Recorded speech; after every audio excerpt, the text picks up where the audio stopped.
Fenêtre sur l'emploi avec Now Jobs, l'application qui simplifie vos recrutements.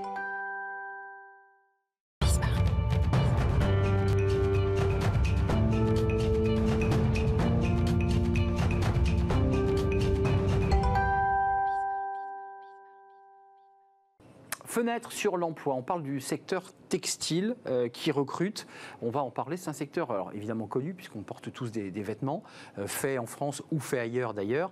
Mais c'est vrai que c'est un secteur en France qui recrute et on en parle avec Thomas Bucaille. Bonjour Thomas. Bonjour. Je suis ravi de vous accueillir, vice-président de formation de l'Union des industries textiles. Alors ça représente quand même pas mal de salariés. C'est combien de salariés au total ? C'est plus de 60 000 salariés en France. 60 000, 2100 entreprises. Absolument. Ça c'est la filière. Surtout des TPE et des PME, mais quelques aussi grands noms qu'on connaît tous. Et puis je précise que vous êtes le DRH d'une marque Petit Bateau Voilà. qui fait des vêtements, sous-vêtements pour enfants et pas seulement d'ailleurs. Concrètement, vous avez lancé la French Tex. Alors c'est très intéressant parce que en termes marketing, c'est bien joué. Oui, non mais c'est vrai. Absolument, mais Ça sonne en tout cas à l'oreille. Let's talk about Tex.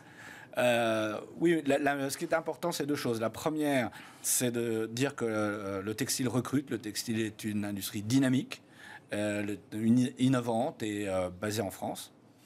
Et puis, c'est vrai que c'est une industrie qui a, comme je le disais, beaucoup de petits acteurs et on a besoin de cette marque étendard, si vous voulez. Ça, c'est la marque qui vient chapeauter l'ensemble du secteur. En quelque sorte, c'est la plateforme en ligne qui permet à la fois de se renseigner sur les réalités des métiers, les formations et qui comporte un grand nombre d'offres d'emploi. Alors, recrutement 3000 par an, est-ce que vous êtes sur le même étiage ? Parce que là, on est en train de traverser de nouveau une crise ukrainienne, post-Covid. Est-ce que vous dites, on garde ces 3000 ?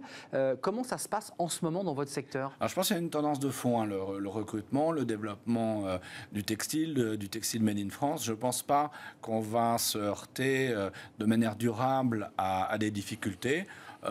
Mais c'est vrai que là, d'abord, l'industrie a des difficultés, comme tout le monde, d'approvisionnement, de coût des matières premières, de coût du transport. Votre sourcing, ouais. Et puis, absolument. Et d'autre part, les marchés de consommateurs peuvent être affectés. Mais la tendance lourde est là, et je pense que la nécessité de renouveler la pyramide des âges et d'innover, elle est durable. Alors vous avez fait les Open Weeks French Tech, c'était 3 semaines qui permettaient de créer une sorte de salon de l'étudiant, mais autour du secteur textile, virtuel évidemment. Ça a marché, ça a cartonné. Très bien, oui. On a quand même beaucoup d'événements qui se sont situés dans les différents réseaux sociaux et sur lesquels on a eu des échos très très forts. Et c'est une opération, c'est la 2e année qu'on la mène et qu'on a envie de continuer parce que... d'aller plus loin et d'aller sourcer vos recrutements, c'est-à-dire que oui, vous avez des jeunes qui viennent et qui veulent savoir. Des jeunes et des moins jeunes, parce qu'une des caractéristiques quand même de notre industrie, c'est la formation et c'est la reconversion. Moi, je vois chez Petit Bateau, on a recruté des opératrices de confection, on a recruté récemment, une 15 à 20, on a recruté des bonnetiers, c'est-à-dire des gens qui conduisent ces métiers à tricoter dernière génération, machines numériques assez étonnantes. Ce sont des grosses machines, ouais. C'est des grosses machines. Aucun ne venait du secteur, aucun n'avait eu une formation préalable. C'est nous qui les formons. Et c'est vrai de beaucoup des entreprises du secteur. Il faut avoir une appétence, une envie et éventuellement une formation, je dirais, de type industriel, c'est mieux, mais pas. On a un ancien coiffeur, une personne qui venait de la restauration. Vous voyez, quelqu'un qui venait de l'informatique. Parmi les 6 personnes, on a 6 profils très différents. Thomas Bucaille, 45 métiers, 38 formations dans le textile, c'est-à-dire qu'il y a du choix. Vous qui êtes dedans, c'est vrai que le grand public a toujours l'image du textile, cette couturière de la haute couture. On est dans le textile, mais de luxe, oui. Le premium. Mais en fait, il y a plein d'autres métiers dans la chaîne du textile. Absolument. D'abord, effectivement, on voit tous, et même une histoire personnelle, première main hautement qualifiée. Moi, j'ai eu la chance de travailler dans une maison de couture de la Montagne, donc je connais j'ai vu que bien le sujet. Et c'est merveilleux. Mais vous savez, je parlais des bonnetiers, c'est essentiellement des hommes qui peuvent porter des rouleaux de tricot d'un certain poids et qui ont les doigts que j'avais connus, moi, dans la haute couture, une dextérité pour manipuler des fils très fins de coton, de lycra ou autre, et de toutes ces broches. Donc, c'est vraiment un métier qui met la main à l'honneur. Et ça, c'est vraiment quelque chose on a plus de la moitié de nos recrutements qui sont des gens dans la production.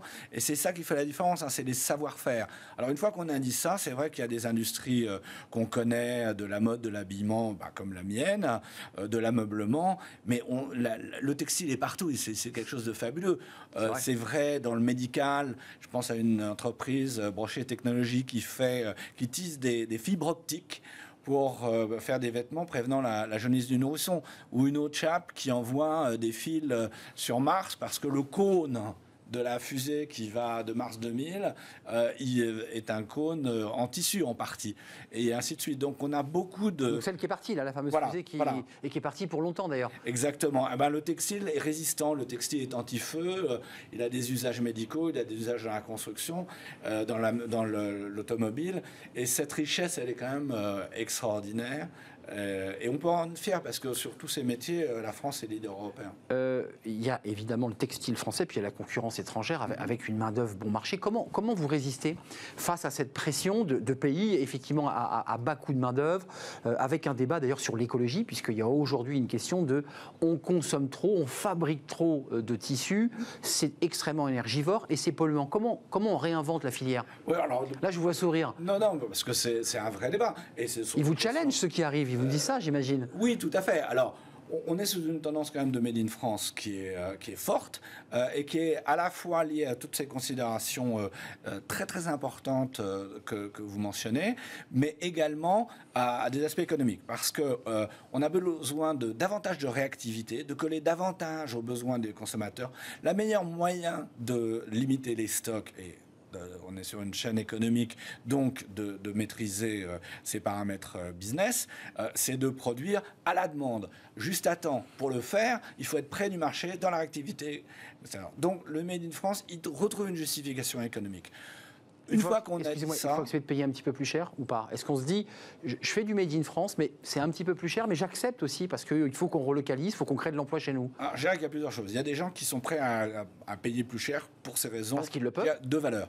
Il y a cette problématique de la réactivité qui fait que le prix est le même, mais simplement les quantités sont juste ajustées, sont précisément calculées. Ça permet de doser ses stocks. Voilà, donc on peut produire avec des marges intéressantes à proximité. Mais il faut aussi pas raconter des histoires.